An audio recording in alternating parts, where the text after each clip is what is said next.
नमस्कार। श्रीगंगानगर जिला दुग्ध उत्पादक सहकारी संघ लिमिटेड हनुमानगढ़ जंक्शन में लंबे समय से दूध डेयरी चल रही है और अपनी ऊंचाइयों को भी लगातार यश हो रही है, जहां राजस्थान में दूसरे नंबर पर उपलब्धियों के स्थान रखती है। वहीं दूसरी ओर यहां पर नए नए आयाम भी स्थापित किए गए हैं, लेकिन यहां के डेयरी के अध्यक्ष और उनके सदस्यों के द्वारा पीके गोयल जो एमडी हैं उस पर कल जो है आरोप लगाए गए थे कि वे अपने हिसाब से काम करते हैं और सदस्यों और डेयरी के अध्यक्ष का ध्यान नहीं रखते हैं।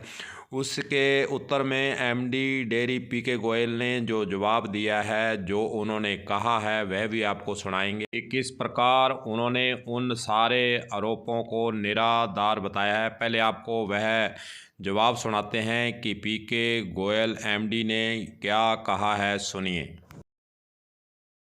चेयरमैन साहब थे, कुछ डायरेक्टर थे या कुछ सोसाइटियों के सचिव थे। उन्होंने जो आरोप लगाए हैं वो निराधार हैं। हमारी डेयरी पूरे राजस्थान में नंबर 2 पे चल रही है। पिछले 3 महीने से लगातार 2 नंबर का प्रमाण पत्र हमें मिल रहा है।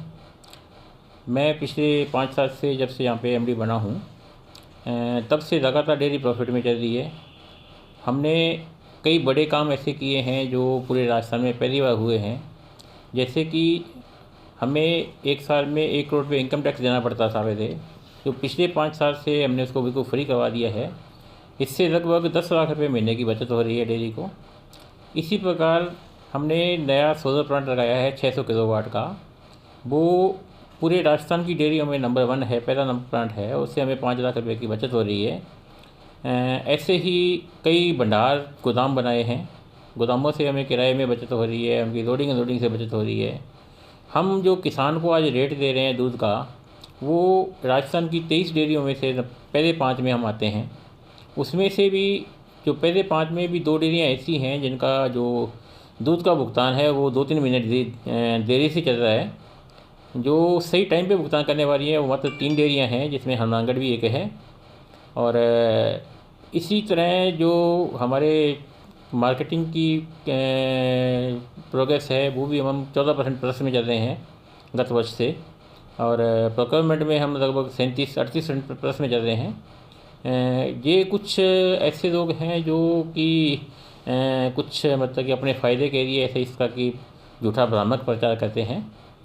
इसमें मात्र हमारे संघ से जुड़े हुए 15-20 हज़ार किसान हैं, जिसमें से मात्र 25 से 30 आदमी ही यहाँ पे आए थे जिन्होंने ऐसा झूठा प्रचार किया। और वो व्यक्तिगत फ़ायदों के लिए ऐसा प्रचार करते हैं। डेयरी में कहीं भी कमी नहीं है। यदि किसी भी हमारे हेड ऑफिस से, हमारे दूसरे संघों से या कहीं से भी रिपोर्ट दी जाए, वो रिपोर्ट में हनुमानगढ़ डेयरी नंबर 2 पे आ रही है। उसके प्रमाण भी आपको उपलब्ध करवा दिए जाएंगे। और लगातार प्रॉफिट में चल रही है। किसानों को अच्छे पैसे, अच्छी तरह से दूध मिल रहा है। जब कोई अधिकारी लंबे समय तक एक ही स्थान पर कार्यरत रहता है तो स्वाभाविक है कि उस पर आरोप प्रत्यारोप लगते ही रहते हैं। लेकिन एमडी पीके गोयल के कार्यकाल में जहां एक और डेयरी के अंदर सुधार करने के प्रयास किए गए हैं, वहीं सोलर प्लांट लगाकर जहां लाखों रुपए प्रति माह बचाने का काम किया है, वहीं दूसरी ओर यहां पर किसानों के लिए और अन्य दुग्ध उत्पादक के लिए नए नए आयाम स्थापित कर उनको समय समय पर लाभ देने का कार्य इस डेयरी के स्तर से किया जा रहा है।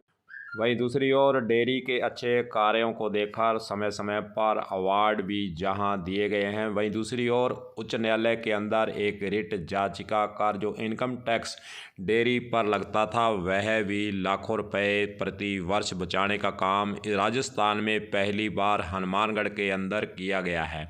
इस प्रकार हम देख सकते हैं कि डेयरी के अंदर नए आयाम स्थापित करने के लिए नए नए तरीके अपनाकर डेयरी को लाभ के लाने का प्रयास जारी रहे हैं। कलम न्यूज के लिए गुरदेव सिंह सैनी की हनुमानगढ़ से रिपोर्ट।